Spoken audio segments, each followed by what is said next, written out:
Welcome, friends, to the Beaver Dam, and yes, you saw the title. They just made GLs a whole lot easier to unlock, which is really cool. Now, is it like insanely easier to unlock? No, but it does make me feel a lot better. Now, I am someone who cannot benefit from this, unfortunately, because I'm far enough in my account. But for new player accounts, and especially free-to-play accounts, this is huge, because these were the things that I absolutely despised. Now, we now have the ability to take characters up that are under 7 stars, up to Gear 12 and up to Relics. And depending on what star level you have them at is where you can get them to higher relics and all that type of stuff. Now, this is going to put a bottleneck, of course, on our relic materials and going to make us push for relics a lot more. I do think more things are coming soon, so we'll see what happens. But it does allow for something interesting, and I think this is very, very important for us. And that's the fact that these requirements for these GLs, they have relic 3 requirements. You can do those at 5-star now. So these ones like Captain Athana, you can get them to 5-star, and you can get this Relic 3 done without actually finishing it. Which is, if we continue to have new GLs that have Relic 3 requirements, like this Athana right here, great, fantastic. But one of the biggest parts of this that makes it so helpful to me, and what I think I love about it most, is the fact that there's a ton of these GLs that those Relic 3 requirements, because the way that they base their requirements for a GL are people that are tied to the character, as well as people that are not reliced by the general public. And so we can kind of guess on what's coming for a character based on, you know, the things that we don't have relic. For instance, when Leia's coming out, you're like looking at people who aren't reliced up really high and aren't getting a lot of relics, and you have like Lobot, for instance. Lobot is one of those ones that no one has relic, so they're going to give him a relic 3. Whereas if you're to look at, for instance, R2-D2, it's really common for R2-D2 to be relic 7 because people have JML. So what do? They want to use R2-D2 in the Rex because he's connected, but they give him a relic 8. So this is how they choose their relic levels for these, is basically what do players already have so we can force them to pay money, is essentially the whole thought process behind this. So these Relic 3s are almost always characters that we don't want in our roster. Like, one of the biggest ones for me is JML.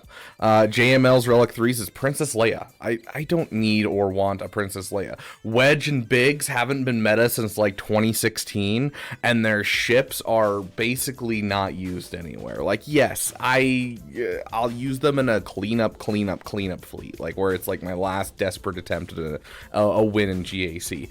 But like, they're garbage. They're just not there. Maybe one day they will be, but for now, I can just take them to 5-star Relic 3 and move on. That's for Princess Leia. That's some Cantina currency that I save, or Cantina energy that I save, and it's across the board with all of these. You know, like this guy.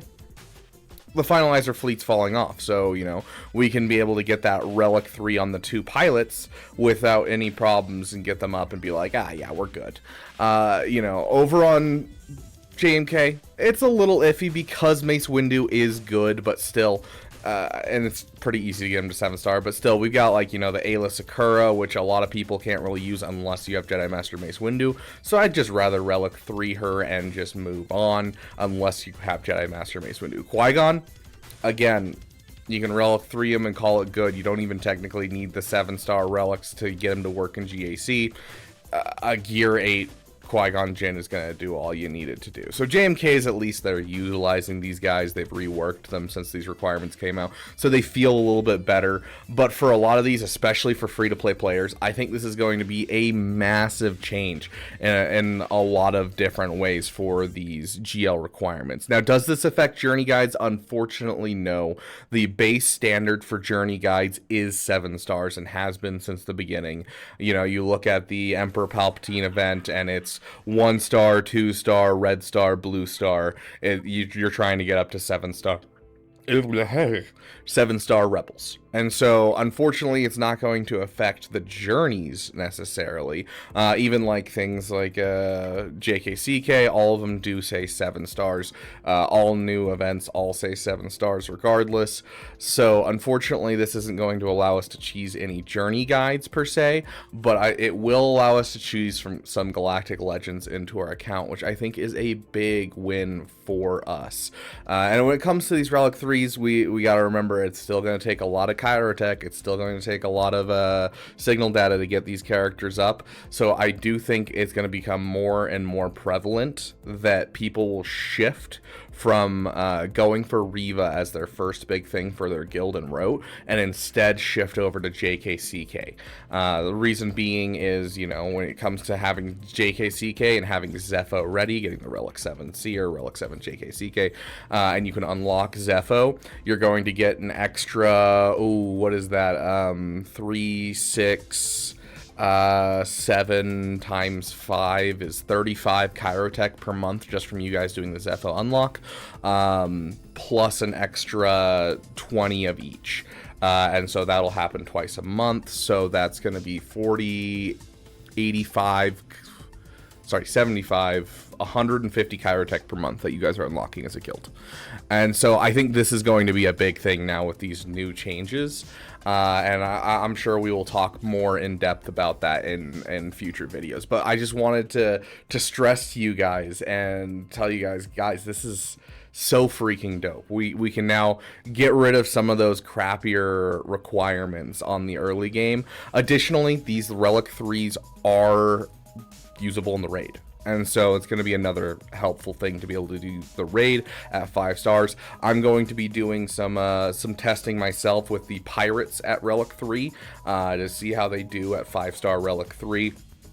I think based on the testing of other content creators, the pirates are going to do great during my Gear 8 testing, during my Relic 3 testing. I think the pirates are going to be fantastic in the raid, regardless if you're using Ithano lead, Maz lead, or Pirate Captain Hondo Onaka. I think they're going to be absolutely fine. But yeah, I just wanted to get that out to you guys and like give you guys a message of, hey, GLs are a little easier.